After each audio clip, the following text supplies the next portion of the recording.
Hey, what's going on, everyone? Sorry for running a little late. Okay, cool. So we got the earphones going. Let's see here. All right. So I'll wait a little bit for people to jump in, and we'll go from there. On, good to see you. Hopefully my earphones work. I accidentally threw them in the laundry yesterday. Lewis, good to see you. Hope all is well. Hey, let me know.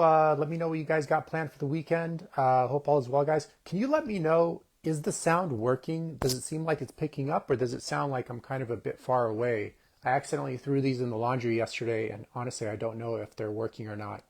Bob, what is going on? Wilson, good to see you. So we got a few other people jumped in. So I'm going to wait a little bit. You guys, I'm drinking some tea. I'm stepping away from coffee for a bit. Sounds good. Okay, Lewis, thank you. Okay, cool. Alexo, let me know if I pronounced your name right. Um, Anyways, you guys know I'm always traditionally Arslan, good to see you. Johnny, good to see you guys. You guys know I'm traditionally usually drinking coffee, right? Organic coffee from glass. I'm trying to step away from coffee simply to force myself to optimize my recovery. So I went back to drinking green tea in the mornings, and I just wanted to share this company with you guys, Rishi Botanicals. So I get this at Natural Grocers or Whole Foods. I'm pretty sure you can probably get it at Sprouts, online for sure, and more of the kind of like organically themed stores. I usually get the Sencha green tea. Jasmine green tea is just what they happen to have, and it's always USDA organic certified. That's just what they have. But I usually get sencha green tea or matcha tea. And once again, the reason for that is there's nothing wrong with coffee if you're optimizing your recovery. But I just noticed from time to time, if I just skip my coffee, I felt a little tired or sluggish. So I really had to think along the lines of like, what am I doing to kind of like feel a little bit more fatigued? And for me, it just came with program design. It's kind of like training a little bit more than I should have. And then also not being diligent with doing midday naps every day. I was just doing them on days when I was working out. Basically, right after my workout, I would take a midday nap, but not 2 days out of the week when I wouldn't work out. So, okay, cool. Alexa, thank you. I'm not the best with names. So what I found was once I started doing midday naps every day, Eric, good to see you. Stefan, good to see you. Once I started doing midday naps every day, then those energy fatigues came around.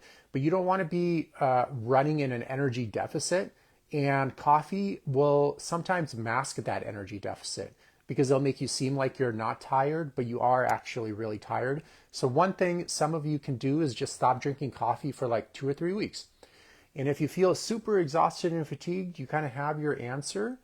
Then you would need to be thinking of like, how could I optimize my sleep, my work schedule? Maybe include those midday naps. How could I optimize? Like for me, I just had to dial back the volume on my workouts just a little bit. And everyone is going to be different. But the point is, if your body's tired, it's definitely your body's way of telling you you need to rest, not to, it's not your body's way of telling you you need like an energy drink or more coffee and then just kind of grind it out. And in my opinion, it's just a really great anti-aging strategy because if you're running in that energy deficit all the time and masking it with stimulants, so your mind kind of thinks it's more energetic than it actually is, or your central nervous system rather, then that can kind of run you into the ground pretty quickly and give you chronic fatigue issues, and then also possibly mess up your sleep, mess up your sex drive, for sure mess up your recovery from your workouts. So the muscle retention just won't be as good. And sometimes you notice that, especially in your, after 35, for example, muscle tends to waste away faster. So you want to double down on good recovery strategies. And optimizing that recovery is going to be key for keeping your not only your testosterone high, your overall hormonal balance well, and your health well. Also a great anti-aging strategy. but also keeping that muscle density on your frame too, which looks nice.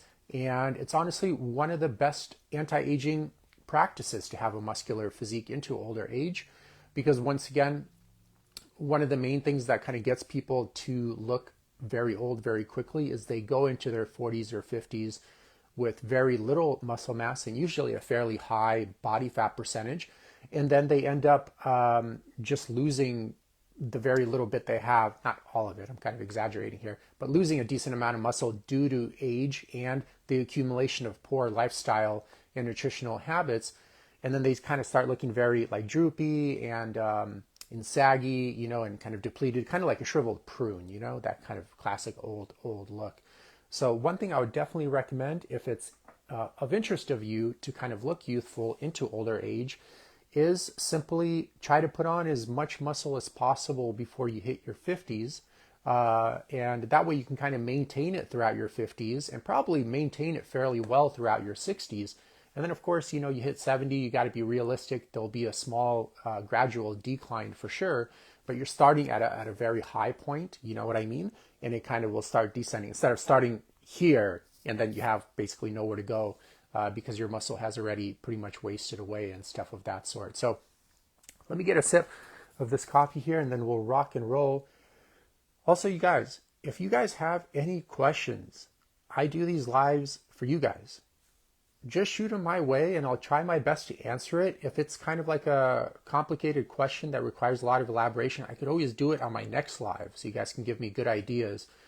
Because usually I get these ideas for lives from clients that are struggling with similar issues. Like today we'll be talking about how your choice in friends, family members, your romantic partnerships, your coworkers, etc., determine the likelihood of you staying actually healthy and you keeping that excess weight off of your body, because that's gonna be a huge impact. What do you add to your tea? I don't add anything to my tea. It's just straight up, today is organic jasmine green tea. For those guys that jumped in, here's the company I was recommending that I use personally. And I don't get any kickbacks from the company. I just like the company. And you can get it at Whole Foods or online and stuff of that sort. So give me a sec, guys. Anyway, but that's my story about coffee. Once again, nothing wrong with coffee in and of itself, but I do feel a lot of people misuse it to mask chronic fatigue issues. So, all right, you guys. So today we'll be covering one strategy of how to create lasting, or one variable to look into in terms of how to create lasting fat loss, right? Or the complete resolution of any health issues. Because especially with fat loss programs, the only fat loss program that works is one where you do not have to do another fat loss program ever again. That's so important to realize. So if you catch yourself, like losing weight, gaining weight, losing weight, gaining it back, etc., it could just be you're not following the principles of the whatever program or path you've decided to go on. But it could also be there are a lot of other missing variables that you didn't focus on your journey. So the most common one when people tackle excess weight gain or various aesthetic challenges or even health challenges, like very common high blood pressure, for example, depression, anxiety, high cholesterol, sleepless nights, sexual dysfunction, gut issues, etc. A lot of times people really just tackled the bulk majority of those issues. In particular, let's just make the conversation a little bit easier today and more relevant to this group. In particular with excess weight gain, they always think like, oh, all you got to do is just eat better and work out more. And that couldn't be further from the truth. And if you look at relapse rate with various fat loss programs, with pretty much all fat loss programs, you'll see in a 2 to 3 year period, the relapse rate is quite high, 90%. And I would argue within like a 5 or 10 year period, it's probably close to 100% from the model of I just got to change my diet and I just got to work out more or be on some type of workout program or change my workouts somehow.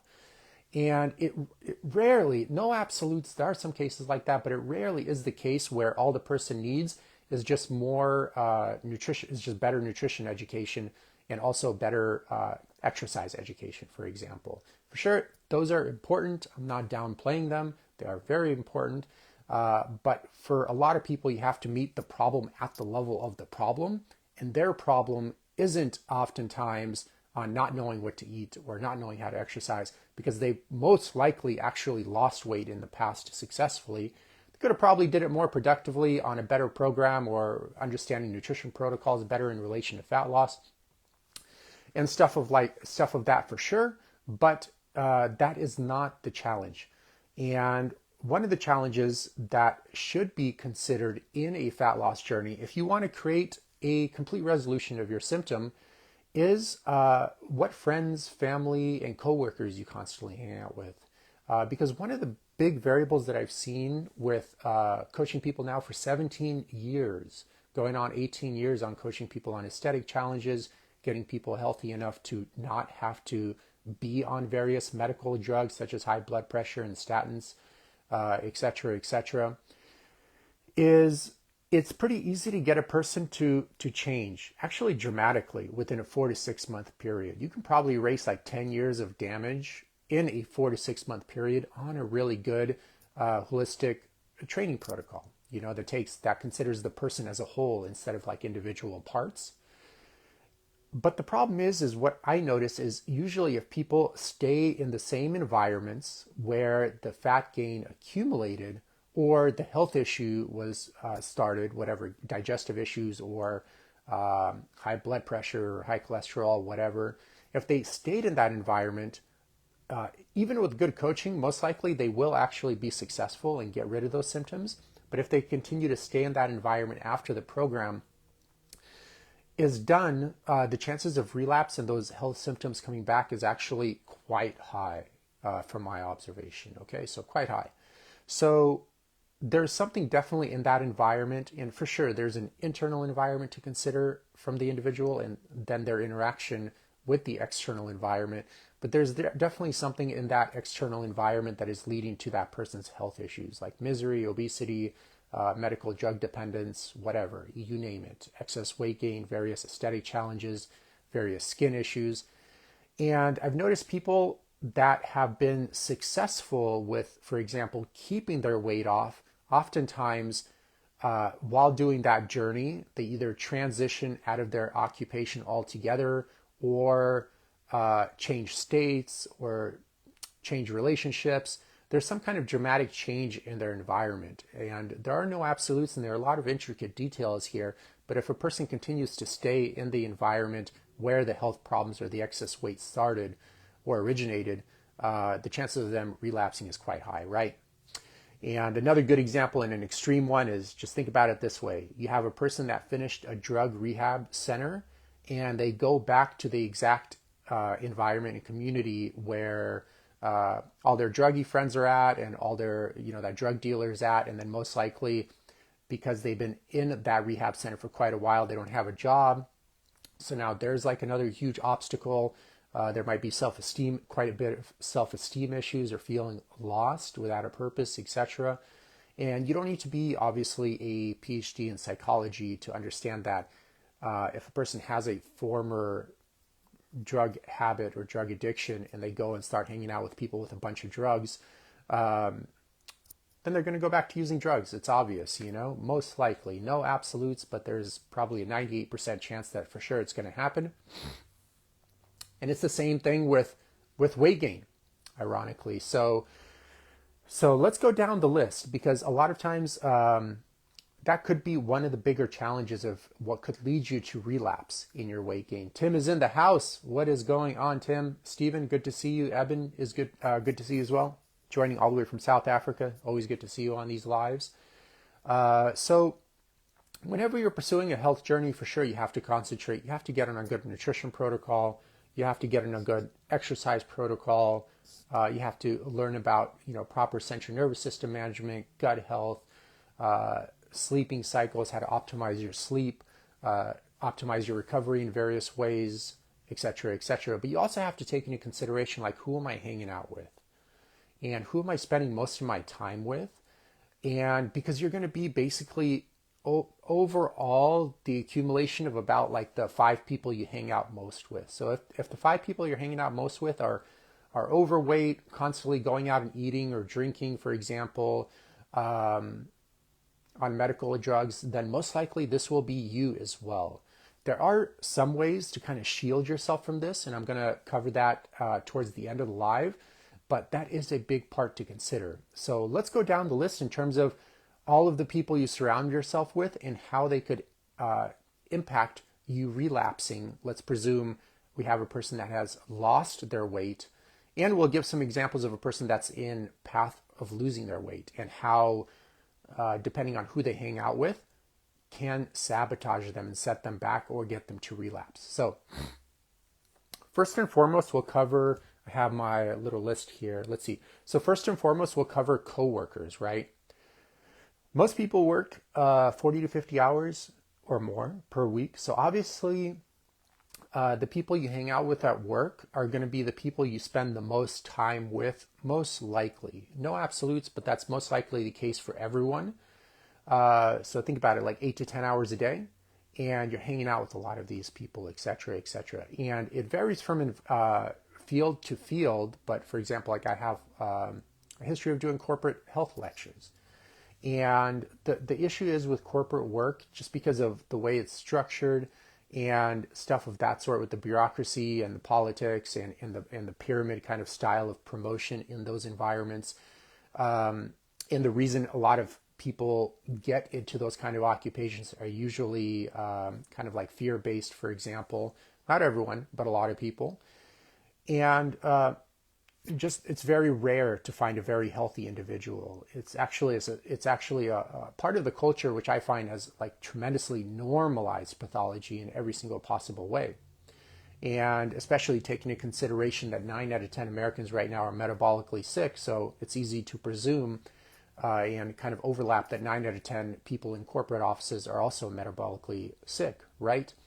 And if you're around these people like 8 to 10 hours a day, parts of their behaviors and choices are going to leak out on you as well and kind of affect you as well. So that's something to consider, okay? Because if they're not consciously aware that going out and drinking and eating at a restaurant for lunch every single day almost, or for fast food or whatever, is bad for them, and you kind of want a promotion or something like that, and you have to like mingle with these people, you're very inclined to do that as well.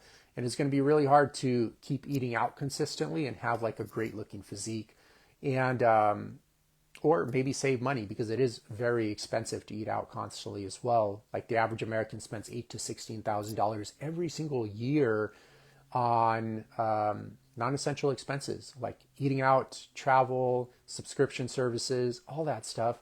And that money can for sure be way better spent on organic food or doing health courses, especially if you are overweight and are on a bunch of medical drugs. That should be your priority, to lose the weight and get healthy enough to not have to be on all those medical drugs, because it's not normal at all. It's very common in our culture, unfortunately, especially in the US, but it's not normal at all, and it's not helping you in absolutely any way to keep staying that way. And especially keep funding your own pathology with spending $8,000 to $16,000 a year on like eating out, which is kind of fueling your obesity and a lot of inflammation in your body, which is making a lot of health issues worse. Or even like traveling. They're like, well, I travel and it gets my mind off stuff. And I'm like, okay, cool. Like you travel and you just spent like $3,000 on a trip, let's say to Europe for like 2 weeks. And then 2 weeks later, you're back to the same exact environment that led you to your obesity, misery, and disease. And quickly 2 or 3 weeks into that work, because of the deadlines and the fast pace of corporate work, you already forgot about the sugar highs of your trip. And once again, enmeshed in that cesspool and swamp of pathology, which has been one of the variables that has led for sure to the person's obesity, misery, and disease. Of course, there is the aspect of a belief system of that person that first led them into that environment that needs to be addressed, and led them into that environment and made it acceptable in one form or another. So usually a person, what happens is they get into these environments They know at the end of the day it's not like probably something they want to be doing, but they start kind of creating like stories and lies around how to justify it to create some kind of cognitive dissonance. Because finding a solution for how to get out of that environment and possibly make a living in a more sustainable way is too difficult and stressful. So instead of doing that, once again, they create these kind of elaborate lies and stories, and they believe in those lies and stories. And after many, many years or decades, they even kind of lose track of what's a lie and what's not a lie. And especially when they get in habits of turning, kind of reframing the negative into the positive. So they're like, oh, this job XYZ or this coworker that's annoying XYZ is they're annoying and they're pissing me off, but I get this and that, and I'll focus on the positive. That reframing, the negative into the positive, you got to be extremely careful when doing that, because it could keep it most likely is for a lot of people keeping them stuck in lifestyle paths that are not serving them in any possible way. Maybe at one point they did have a good, utility to it, but the person outgrew it or kind of wants something different in their life. But for example, they continued to like, oh, I wore these same socks when I was a kid and they fit perfectly. And maybe they did fit perfectly when you're a kid and they're cool and look nice. But now you're trying to wear those same socks when you're an adult and the socks are already worn out. They're way too small for your foot. And you're like, why is it not working? I'm going to create like stories around to try to keep it working, etc., etc. So the point being is you're spending a lot of time with your coworkers. So if they're all very unhealthy, if next time you guys go to a corporate office, you don't even have to take my word for it. Just kind of look around and you'll see everyone, most everyone, not everyone, but most everyone there looks many, many years older than they actually are. And they usually have this kind of like very, rushed look to their face. I can't quite describe it here. And also probably a lot of them, most likely about 33% of them are on some kind of psychiatric medication. Probably 80% of them are on some kind of medical drug. Healthy people don't need these drugs. So obviously if they're taking these drugs, they're not doing well. It's not that they're bad people. Some of them for sure are probably not that great people, but most of them are actually good people, but that have just lost their way in this kind of industrial, fast-paced world of trying to keep up, etc., in an unsustainable way. It happens especially if you don't have good role models, or like our topic is discussing here, a comprehensive, good, healthy, mentally and physically healthy group of friends that you can kind of mirror off of and stuff of that sort. That's so important in a fat loss journey. So important.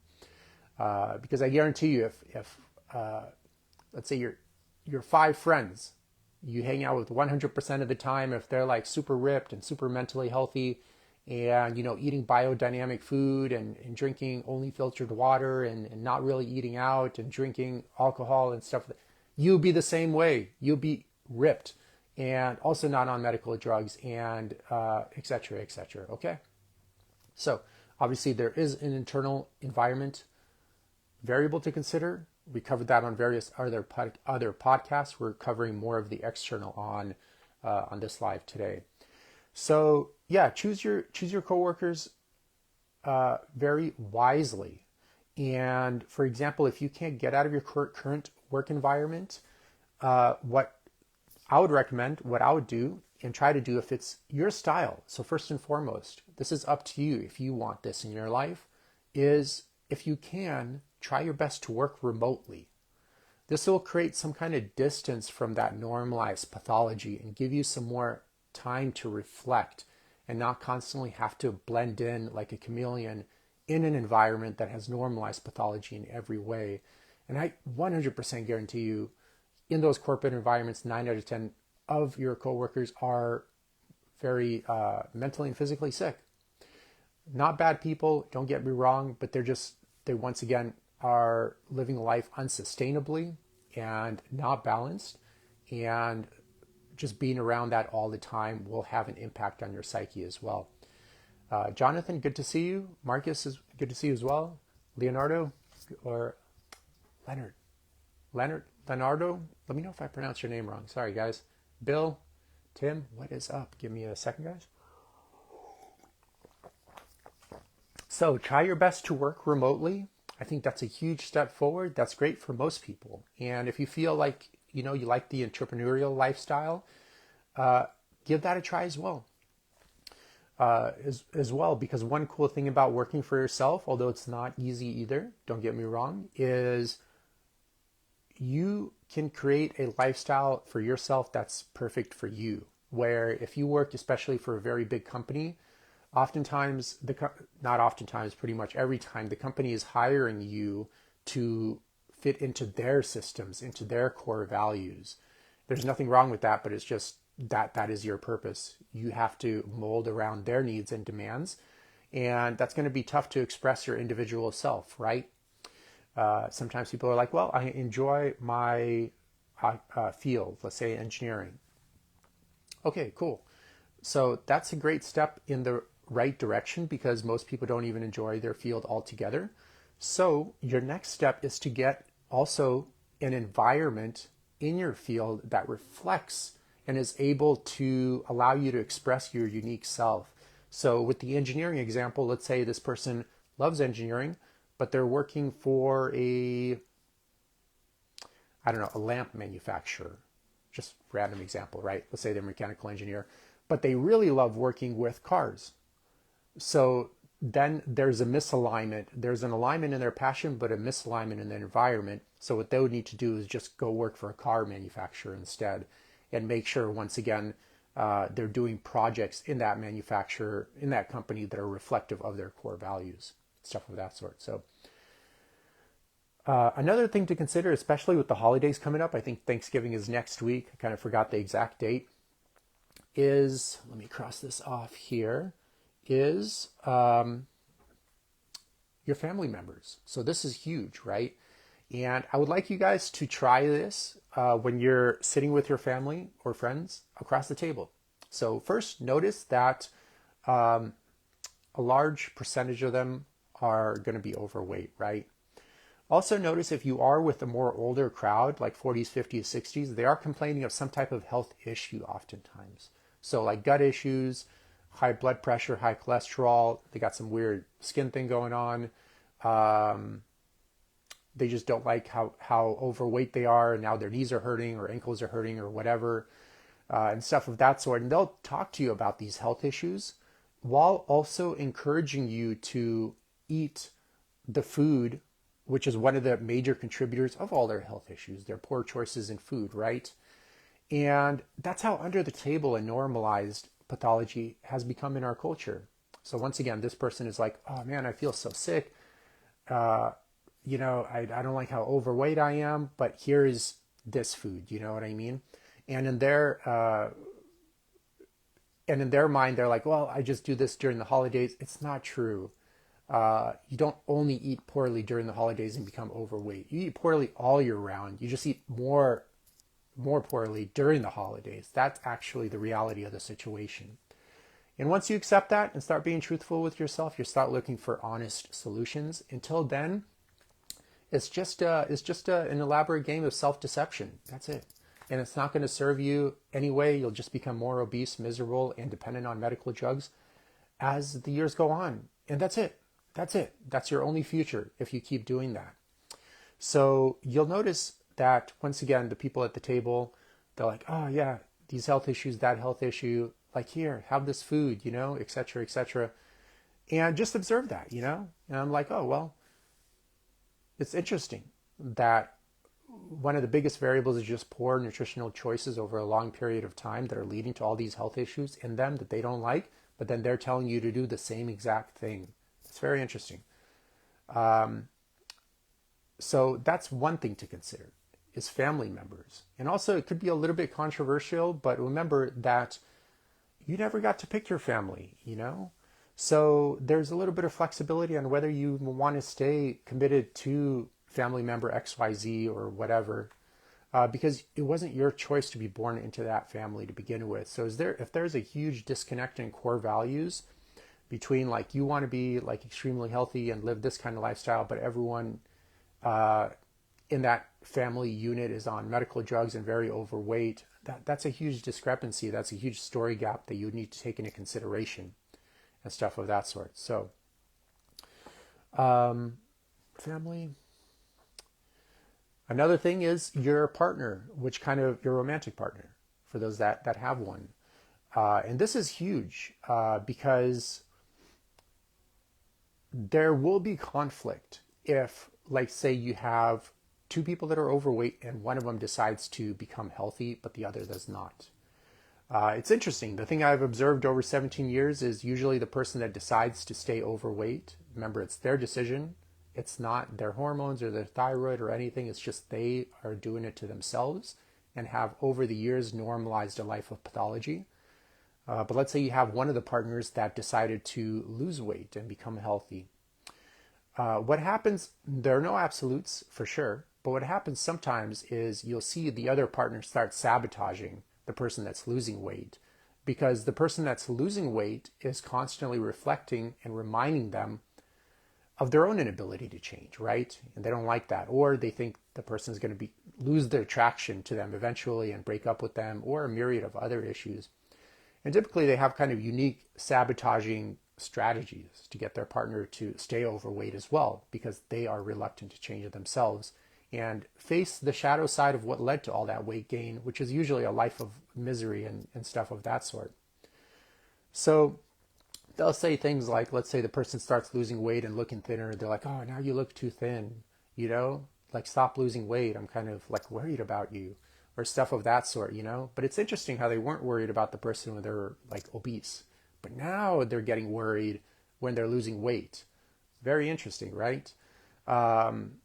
And they'll, just one example, there are a myriad of ways the person can kind of sabotage the other partner by bringing food home, eating the wrong food in front of the person, etc., etc. But just know that this is just because they're reluctant to change and start living a more balanced and health conscious lifestyle. And it's scary for them, right? And stuff of that sort. So who you pick as your partner is huge. If you're in the dating scene, that is so important, because if you want to be health conscious and your partner wants to go out and drink on the weekends, or wants to go out and eat often, and stuff of that sort, it's most likely not going to work out and just cause you a lot of stress, and you guys will break up eventually anyways, right? So those core values have to be super aligned, and that's just the way it has to be. There are no ifs or buts about it. So be careful with who your coworkers are. That's going to have an impact on your chances of relapse in terms of regaining your weight. Be careful of who your family members are as well, because that could be a contributing factor to your weight regaining your weight. Your partner as well is huge. If both of you are overweight and one decides to change but the other does not, that's going to cause conflict, almost 100% guaranteed. And also your friends are huge too. So if you have friends that are, once again, drinking on the weekends, they want to drink on the weekends and go out often and go to lounges or go to clubs and stay out late at night, but you got to get up early to work out in the morning before work and stuff of that sort. Obviously, it's not gonna work out. And if you continue to hang out with them, you'll get into their habits as well. So you'll start drinking and you'll start eating out more, and then you'll kind of lose your way. Okay, so who you decide to hang out with in terms of your friends is huge as well. So take that in consideration too. If your closest friends are overweight and you've had trouble, especially with weight in the past, the chances of you regaining your weight then is going to be fairly high, okay? Because you are the sum total of the people you hang out with most and in their core values. So, all right. And another thing to consider is also, your social media, whoever you're following on social media. I would recommend just pretty much, if you can, delete social media and only have it on your laptop or desktop, but not on your actual phone. Yeah, but who you follow is going to be very important as well, because even if you are health conscious, for example, but follow someone that's all steroided out, drugged out, basically, then most likely you will be inclined to see that as acceptable versus following someone that's natural and healthy, etc., etc. And same thing with whoever else. If whoever you're following is eating out often, going to bars often, etc., etc., most likely you will start seeing these behaviors as acceptable also. So that's something to consider too. And so all of those are external variables that need to be taken in consideration when you want to decrease your chances of relapse with weight gain, right? Because remember, if you approach it just from thinking you have to just change your nutrition and just work out more, the chances you might actually be able to successfully lose weight, but the chances of you regaining it is extremely, extremely high. Extremely high. I would say like 90% within a 2 to 3 year period, and 5 to 10 year follow-up, it's almost 100%. So I did a presentation this year at the Four Corners Festival. You can find that presentation on my website. You can probably type in Google Four Corners Festival, Eugene Trufkin, or something like that. And I broke down a pretty detailed etiology tree of excess weight gain, medical drug dependence, and disease. You can check it out. That way you have a clear model of what you would need to focus on to increase your chances of not relapsing with weight gain issues.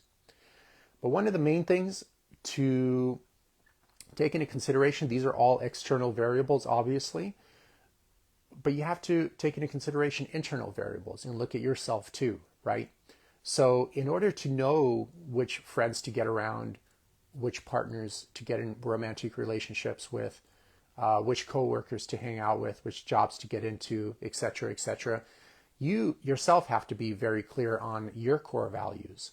And without that, you're just kind of like a floating leaf in the wind, right? You just go with wherever social pressure kind of takes you. But your core values act as a blueprint of where you should be going or shouldn't be going. Is it taking you further away from what you want or getting closer to what you want? So your core values are up to you. They're so individual, and you can't look over your shoulder at what other people's core values are and determine that you need to be reflective of those core values as well. That's kind of how you get further away from yourself. One of the easiest ways, if you don't know how to identify your core values, is simply find out what you don't like first. And ironically, you have to find out what doesn't work for you first before you find out what does work, right? That's just the trial and error of life. But you have to have that intuition as well. So if you get in a relationship and it doesn't work out for one reason or another, it's not a bad thing. It's hurtful in the moment for sure, but thank that relationship for showing you what you don't want in your future path. Or, you go out and drink on the weekends and you notice you can't work out as well all week, and that doesn't quite fit with your core value of wanting an attractive physique. Okay, that's fine. Just write that down. Drinking is not facilitating or not reflective of my core values. And then you need to take action. Because a lot of things in health and wellness, what a lot of people get confused on is a lot of things with anything health related, the majority of it is very easy to understand intellectually. But that does nothing. You're not a teacher or an academic. You need to actually apply these principles pretty much all the time, because the human body depreciates so quickly. If you don't have some consistent systems in place, you're just going to, train for a few weeks or a few months and then fall off the bandwagon. Train for a few weeks or a few months, then fall off the bandwagon. And obviously not being clear about your core values and getting around the wrong friends that aren't reflective of that and coworkers, etc., is going to make you fall off the bandwagon way more often. So it is so important to take those variables into consideration. And it's always so important to always start with yourself, because it's tough to change the external world, but it's easy to change yourself and be the change you want to see. So maybe also as you become healthy and attractive and all of a sudden you don't have to take your high blood pressure medication, your friends are going to see that. And everyone wants to be happy at the end of the day. As Aristotle would say, that's the only unconditional need that everyone wants for the sake of wanting it, just to be happy, right? There are different paths of how to get there. Everyone's going to be different, of course. But at the end of the day, everyone wants to be like happy and preferably healthy, because you have to be healthy to be happy.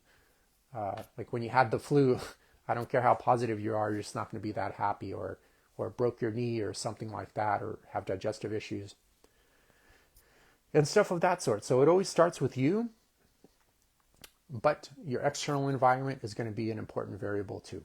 So I hope that helps, guys. Anthony, good to see you. And have a good weekend, okay? Good to see everyone here. Take care.